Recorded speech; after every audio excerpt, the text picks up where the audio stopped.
Hai, Assalamualaikum warahmatullahi wabarakatuh. Saya Ahmad Yusri Al-Sagah. Bertemu lagi kita dalam Bicara Santai Motivasi. Dan ianya satu program santai untuk merapatkan ukhuwah dan hubungan sama kita. Khususnya kepada para siswa saya di Akademi Motivator Nasional Malaysia, pada pensyarah, perundi, pemikir, peniaga mimpi luar biasa.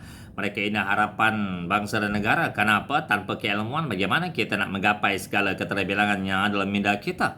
Dan tentulah kita sanggup berkorban masa tenaga untuk kita belajar. RM1 sekalipun untuk kita belajar, membeli buku-buku, kaset, CD, apa istilah digunakan di sini. Yang sekarang zaman internet pada hari ini, kita ialah tentulah perlukan pengorbanan. Namun untuk berjaya ini, apa yang dapat saya kongsikan ialah ia berbalik bersikap. Kalau sikap kita untuk melakukan sesuatu itu dengan sungguh-sungguh, pasti berjaya. Tapi kalau sikap kita sambil lewa dan tidak serius dalam setiap perancangan atau usaha yang kita lakukan, maka ia hanya tinggal semata-mata tidak ada perubahan. Dan kalau kita rangka sesuatu, kita rancang sesuatu, sebenarnya tidak lain tidak bukan ia berkaitan dengan apa yang ada pemikiran kita. Betul orang putih ada mengatakan, dia kata success is in your mind, so do it.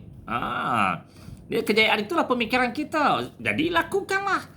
Itu maksudnya. Jadi bila sebut success in your mind, jadi nak tak nak, kita kena tanamkan jiwa besar dalam diri kita. Bukan cakap besar, jiwa besar. Cakap besar ramai orang cakap besar, tapi jiwa besar. Kita nak jiwa besar. Bagaimana kita lihat bagaimana seorang contoh yang saya nak ambil pada hari ini. Kalau buku-buku yang kita baca dan kita dengar kisah-kisah yang ada sekitaran kita, kita ambil lah kisah Presiden Amerika Syarikat yang ke-40, Ronald Reagan. Kita nampak seorang pelakon saja, aktor Hollywood dan juga pemimpin Unilever atau sekarang pemimpin NGO lah. Kita nampak mimpi kesatuan. Tapi usahanya, sikapnya tidak melihat hanya semata-mata lakonan yang dilakukan sebagai aktor Hollywood, dan tidak melihat bahawa jiwanya kecil semata-mata, tapi dia memiliki sikap yang cukup luar biasa, itu jiwanya besar.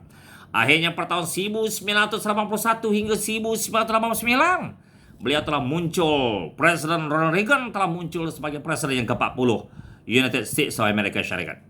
Jadi ini yang kita nampak, kawan-kawan sekalian. Apa yang penting ialah sikap yang baik, sikap yang hebat, sikap yang kuat jati dirinya perlu ditanam dalam minda diri kita untuk menggapai keterbilangan. Sebab itu kami kemarin, masa saya pimpin beliau Pak B, Parlimen Ceras, dan saya pernah menjawat jawatan sebagai naib pengurusi Pak B Negeri Wilayah Suan Kuala Lumpur. Kami ketika itu untuk pengetahuan ada buat persembahan teater dan sebagainya. Dan dalam itu kita konsep yang saya masih ingat lagi, konsep 4M, memahami, menghayati, menghafal, melafaz. Maklumlah teater ni nak buat persembahan ni, kita kena banyak memahami, menghayati, menghafal, melafaz, baru ada penghayatan. Jadi rupa saya faham bagaimana perasaan seorang yang sebenarnya bila dilatih, bila digilap potensi tersebut, pasti berjaya. Kenapa? Ia berkaitan dengan sikap kita untuk melakukan sesuatu, buat perubahan, dan jiwa kita besar. Dan kalau kita, contohnya zaman beliau, kita dilatih kemarin. Dan saya masih ingat lagi bila program-program motivasi yang kita nampak, program pemantapan kepimpinan, itu melahirkan kita sebagai orang yang memiliki sikap yang jiwa besar. Dan kalau kisah tadi, Presiden Ronald Reagan, seorang aktor Hollywood, kalau dia tidak memiliki sikap untuk berjiwa besar, sikap kepimpinan, dan saya tentulah kita pasti dia tidak akan mampu memimpin sebuah negara yang besar seperti Amerika Syarikat. Kerana apa? Keinginan yang membara, sikap yang kuat, yang lebih menjurus kepada disiplinnya lah, dan tekad yang tinggi dalam dirinya untuk menggapai keterbilangan. InsyaAllah, semoga kita dirahmati Allah SWT, dan kita jumpa di lain masa lagi. Dan terima kasih kerana mendengar sembang santai saya ini, dan semoga kita mencapai keterbilangan. Ingat, success is in your mind, so do it. InsyaAllah, saya Ahmad Al-Sagah mengundur diri. Kita jumpa anda di puncak jaya. Jaya dunia, jaya akhirat. Terima kasih. Assalamualaikum warahmatullahi wabarakatuh.